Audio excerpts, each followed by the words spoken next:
Hello family, তোমরা কেমন আছো? আশা করছি সকলে ভালো আছো। তো আমার এই আজকের ব্লগটা শুরু করছি তোমাদের সকলের ভালোবাসা আর আশীর্বাদ নিয়ে। সকলকে স্বাগত জানাই আমার চ্যানেলে সৃজিতা দাস ব্যানার্জি।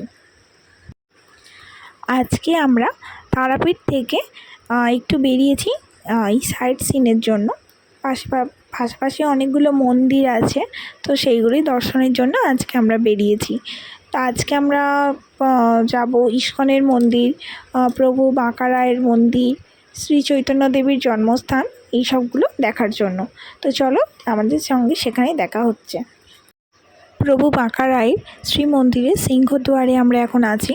তো এই যে এটা হলো প্রবেশ পথ, আমরা ভিতরে প্রবেশ করব। ওই যে মা বাপিটা আগে যাচ্ছে, এখানেও অনেকগুলো দোকান আছে, অনেকে কিছু ইচ্ছা হলে কেনাকাটি করতে পারো।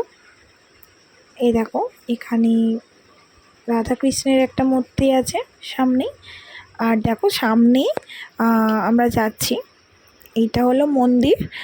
তো মন্দিরের ভেতরে ক্যামেরা ফোন কিছু অ্যালাউ নেই, তাই জন্য ভেতরে আমি কিছু দেখাতে পারবো না। আর সামনেটা দেখো কতটা সুন্দর। এবার ভেতরটা আমরা গেছিলাম, খুব সুন্দর ছিল, তোমাদের দেখাতে পারলাম না। আর এটা হলো শ্রী চৈতন্যদেবের মন্দির। তো এই মন্দিরটাও পুরো ভিতরে বন্ধ হয়ে গেছিলো, আমরা যেতে পারিনি কারণ আমাদের একটা লেট হয়ে গেছিলো। আর এটা হলো ইস্কনের মন্দির, তোমরা হয়তো সকলেই বুঝতে পারছো। দেখো এটা পুরোটা, এটা অনেকটা এলাকা নিয়ে আর কি মন্দিরটা, অনেক বাসভবন আছে, অনেকের থাকেন। তো দেখো মন্দিরটা কতটা সুন্দর লাগছে, আর সেদিনের ওয়েদারটাও এতটাই সুন্দর ছিল বলার মতো নয়, হালকা মেঘ মেঘ ছিল। তো আমরা ভেতরে দেখছি, এখানে এখন ভেতরে মোবাইল নিয়ে যাচ্ছে, কিন্তু হয়তো ঠাকুরের মূর্তির ছবি তুলতে দেবেন না ওনারা। তো দেখাই যাক কতদূর যাওয়া যায়। দেখো মন্দিরের কাজগুলো এতটাই সুন্দর, কারুকার্যগুলো খুব সুন্দর লাগছে, প্রত্যেকটা মন্দিরই খুব সুন্দর। এই যে দেখো ভেতরে আমি এন্ট্রি করলাম, দেখো কত সুন্দর কারুকার্যগুলো লাগছে।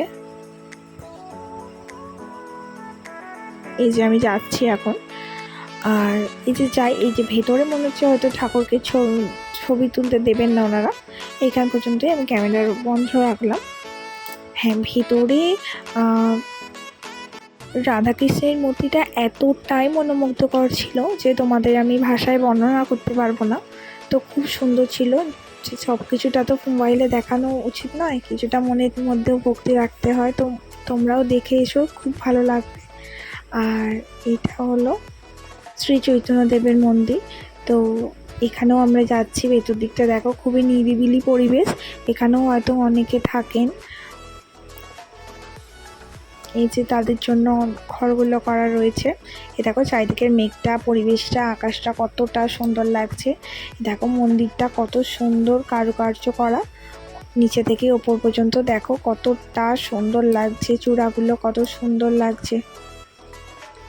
এই যে দেখো প্রত্যেকটা মন্দিরই খুব ভালো লাগছে। তো আমি যাচ্ছি ভেতরেও, তো মোবাইল আলো নেই, আমি ভেতরটাও দেখাতে পারলাম না তোমাদেরকে। তোমরা এসো, তবে সকলকে বলবো এসো, এসে সাইড সিনগুলো তোমরা দেখো, সত্যি তোমাদের খুব খুব খুব ভালো লাগবে। এই যে সেই দিন আমরা ঘরে গিয়ে লাঞ্চটা সেরে আমরা সন্ধেবেলা বেরিয়েছি। এই যে লাড্ডু ওর অপি দাদার কাঁধে করে যাচ্ছে, আর আমরা সকলে যাচ্ছি মন্দিরে মাকে দর্শনের জন্য। আজকে লাস্ট দিন, যেদিন মাকে লাস্ট দর্শন করব। পরের দিন তো সকালবেলা আমাদের ট্রেন আছে, 5:30টার ট্রেন আছে। তো এই দেখো আমি নিয়ে যাচ্ছি এখন লাড্ডুকে বলছি এই দেখো বাবা কত সুন্দর লাগছে, দেখো। মানে ও দেখছিল, তারপর দেখো কতটা ভিড়, আজকেও প্রচণ্ড ভিড় আছে।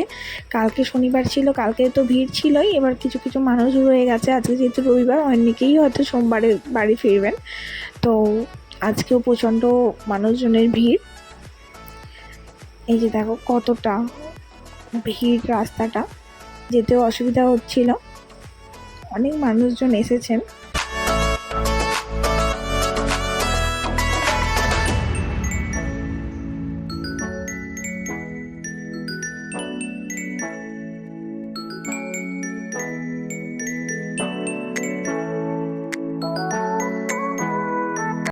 এতটাই মানুষজনের ভিড় যে রাস্তা ঠেলে যে এগোবো সেইটুকুনি আর কি যাচ্ছে না।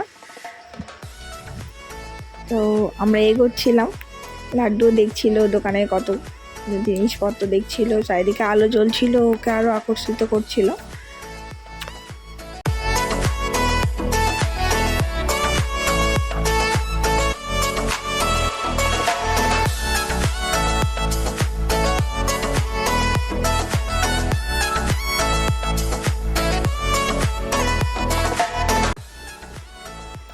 এই যে মন্দিরে উঠছি এখন আমরা, দেখো কতটা ভিড়।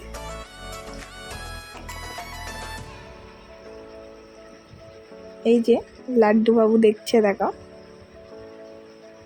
এই যে আজকেও প্রচণ্ড মন্দিরে ভিড়, মনে হয় না মাকে আবার দেখতে পাবো, দেখতে পেলেও হয়তো তোমাদেরকে দেখার সুযোগ করে দিতে পারবো না। তো দেখো প্রচণ্ড ভিড়, আমরা একবার ওপর দিকে ওঠার চেষ্টা করব। এই যে ওপর দিকে উঠছি এখন, লাড্ডু তো দাদার কোলে আছে, আমিও যাচ্ছি। জয় মা তারা, জয় মা তারা সবাই বলছে, কিন্তু ভেতরে তো যাওয়া সম্ভব নয়। তো আমরা সেই মতো বাড়িতে চলে এসেছিলাম। এবারে পরের দিন ভোরবেলা আমরা রওনা দিয়ে দিয়েছি বাড়ির জন্য। ট্রেন ধরতে হবে খুব তাড়াতাড়ি, 5:30টার ট্রেন আছে। দেখো লাস্ট দেখে নাও কত সুন্দর লাগছে স্টেশনটা। সকলকে ধন্যবাদ। পরবর্তী কোনো ভিডিও তোমাদের সাথে দেখা হচ্ছে।